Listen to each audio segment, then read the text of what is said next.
कितना लिखा है 1540। 1540 में गुणनखंड की संख्या क्या होगी, ठीक है।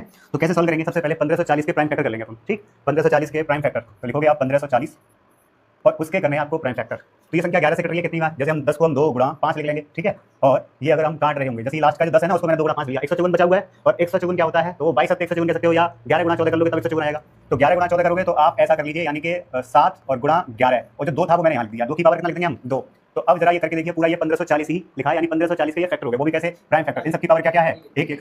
और गुणनखंड की संख्या निकालने के लिए मैंने आपको क्या बोला था कि जो पावर में होता है उसमें एक जोड़कर गुणा कर देते हैं, यानी कि फॉर्मूला क्या बताया था आपको, गुणनखंड की संख्या, गुणनखंडों की संख्या निकालने के लिए मैंने आपको बताया था कि यहाँ आप ए बी सी डी इस तरीके से कुछ गुणनखंड होंगे किसी के, ए गुणा बी गुणा सी और गुणा में डी, ठीक है। इस तरीके से चलते जाएंगे। इनकी जो घात लिखी होगी, जैसे यहाँ पे घात मान लीजिए आप एक्स वाई जेड कुछ ले लीजिए आप, ठीक है।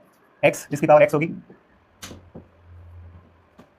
ए की पावर एक्स, बी की पावर वाई और सी की पावर जेड, इस तरीके से लिखे होंगे। तो देखो इसी फॉर्म में लिखा है कि नहीं लिखा है। तो यहाँ पे गुणनखंड की संख्या हम लोग निकालने हैं, तो जो पावर की संख्या है उसमें एक जोड़ के क्या कर देते हैं, गुणा कर देते हैं। गुणनखंड की संख्या निकालने के लिए तो फैक्टर हो जाता है। अब क्या करते हैं हम लोग, जब भी गुणनखंड की संख्या निकालनी हो तो आपको क्या करना है, ये जो पावर लिखी है उसमें एक जोड़ दीजिए आप, x + 1 into Y + 1 into Z + 1, बस इतना कर दीजिए। तो यहाँ इस फॉर्म में हमने लिख रखा है, किस फॉर्म में लिखना है आपको, इस फॉर्म में लिखना है। तो इस फॉर्म में देखो क्वेश्चन को हमने इसी फॉर्म में लिख रखा है, ठीक। अब देखो जरा x की वैल्यू कितनी है, तो आप बोलोगे यहाँ पे 2 लिखा है, तो 2 और 1 कितना हो जाएगा, 3 हो जाएगा। यहाँ कितना है 1, तो 1 में 1 जोड़ोगे तो कितना हो जाएगा 2। इसी प्रकार आगे भी ले लेंगे, तो यहाँ पर भी 2 होगा, लास्ट में भी 2 होगा, और फाइनली ये गुणा करके सॉल्व कर लिया जाएगा। तो जैसे ही आप गुणा करेंगे तो 3, देखो ये 2 गुणा 2 करोगे तो ये 8 गुणा 3 कितना हो रहा है बताओ, 24। तो राइट आंसर क्या हो जाएगा अपना 24 हो जाएगा, जो कि डी ऑप्शन में लिखा हुआ है। क्लियर है कि नहीं क्लियर है।